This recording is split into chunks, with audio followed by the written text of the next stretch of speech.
जी, अस्सलाम वालेकुम स्टूडेंट्स, कैसे हैं आप? ठीक ठाक हैं? Welcome to e education channel.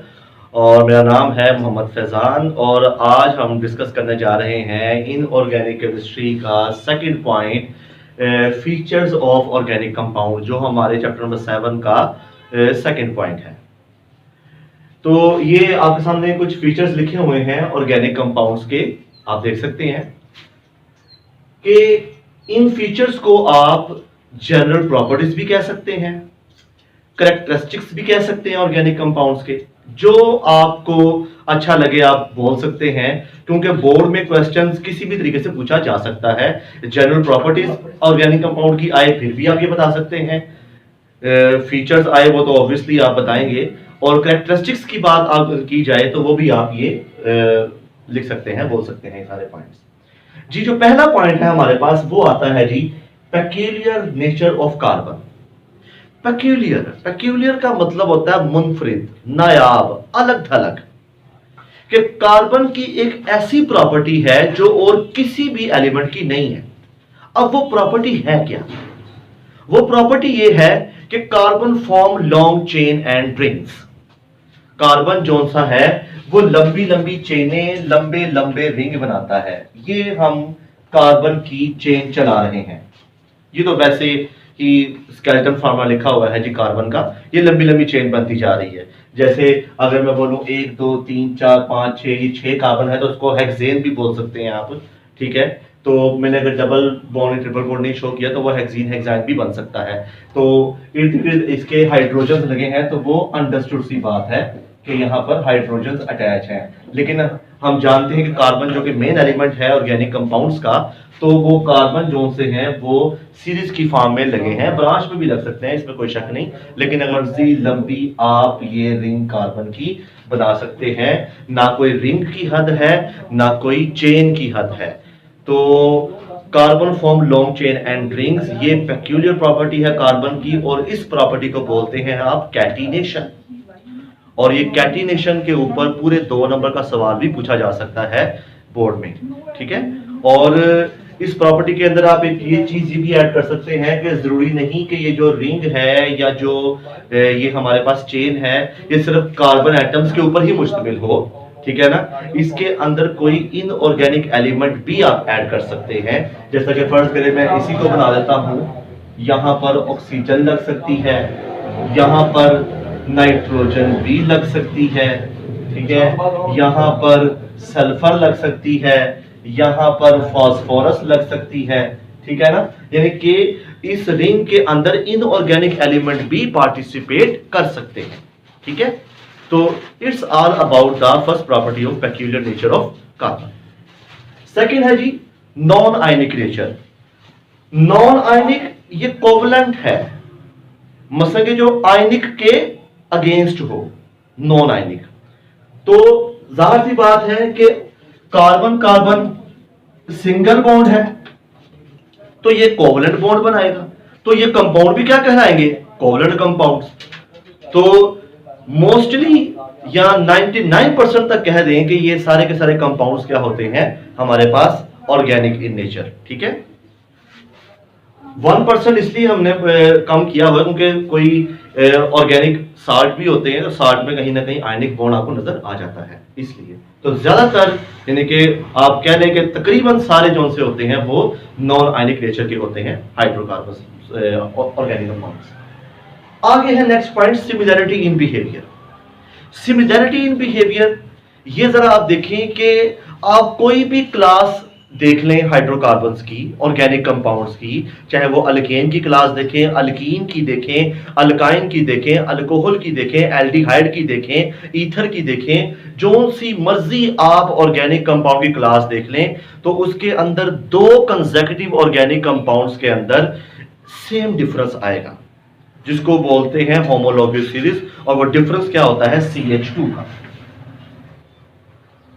ये अगर मेरे पास ये मीथेन है CH4, और ये हमारे पास C2H6 है, ये हमारे पास C2H4 है इथीन, तो ये C3, ये H6, ये क्या है जी हमारे पास? प्रोपीन।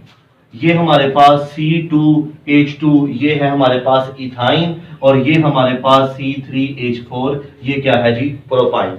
आप देखेंगे कि ये कंसेक्यूटिव हाइड्रोकार्बन है, ethane, methane, ethane, ethene, propene, ethyne, propyne, कि ये अपनी अपनी क्लासेस के पहले दो दो मैंने लिए हैं और कंसेक्यूटिव मैंने ये कंपाउंड लिए हैं। आप देख सकते हैं कि इन दोनों में डिफरेंस कितना आता है, CH2 का।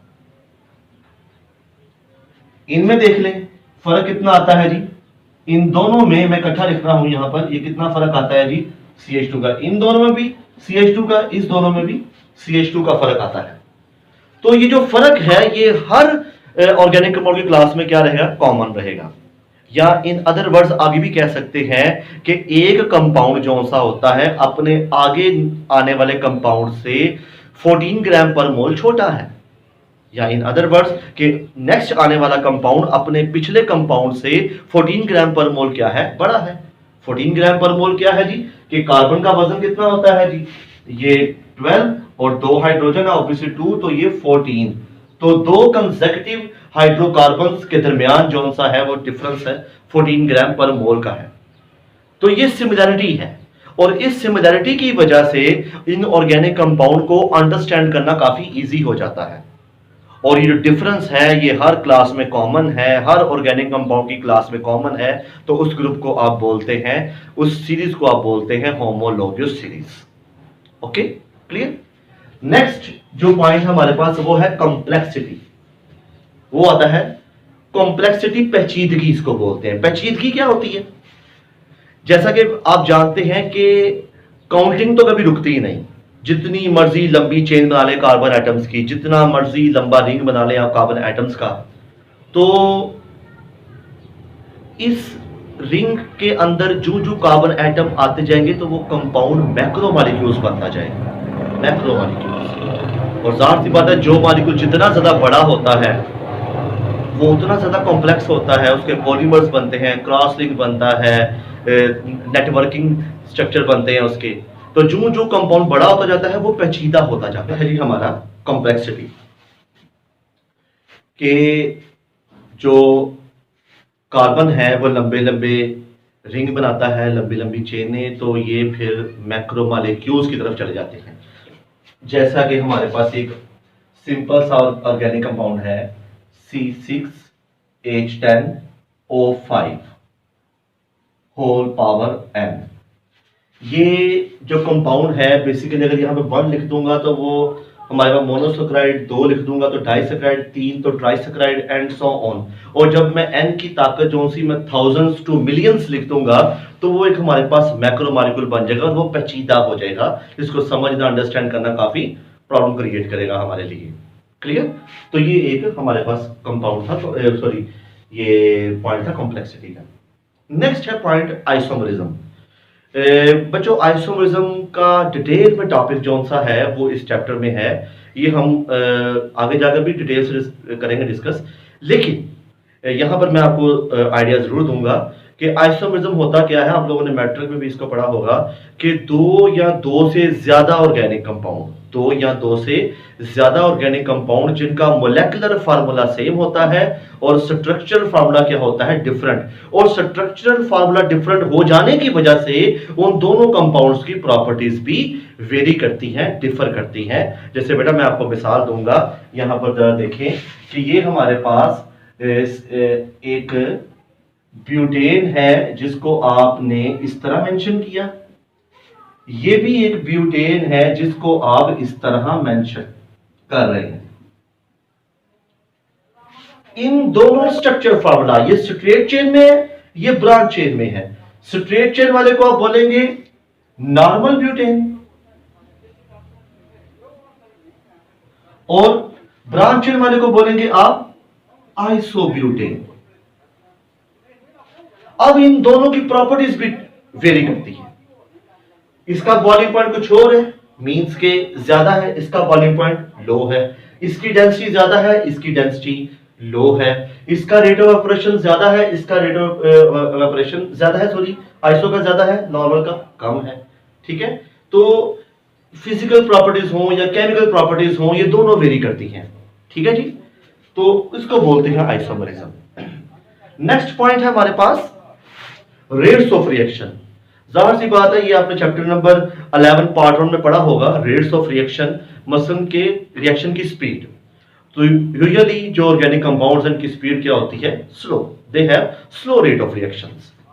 आहिस्ता आहिस्ता बॉन्ड टूटते हैं, आहिस्ता आहिस्ता नए बॉन्ड बनते हैं, क्योंकि यहां पर ओवरलैपिंग से बॉन्ड बने होते हैं ऑर्बिटल्स की। नेक्स्ट है जी सोलबिलिटी। सोलबिलिटी में आप देखें, वो यहां पर ये कहता है कि most of the organic compounds are insoluble in water.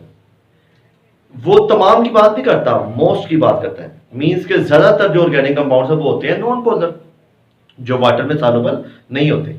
वो किसमें सॉल्युबल होते हैं? बेंजीन में, ईथर में, कार्बन टेट्राक्लोराइड में, क्लोरोफॉर्म में, ये उसमें सॉल्युबल होते हैं ज्यादातर ऑर्गेनिक कंपाउंड। लेकिन कुछ ऑर्गेनिक कंपाउंड हैं जो वाटर में सॉल्युबल होते हैं, जैसे दूध है, ग्लूकोज है, शुगर वगैरह है, ठीक है, ये हमारे पास वाटर सॉल्युबल है। तो ये कहना गलत होगा कि ऑल द ऑर्गेनिक कंपाउंड, हम नहीं कहेंगे, हम कहेंगे most of the organic compound are insoluble in water.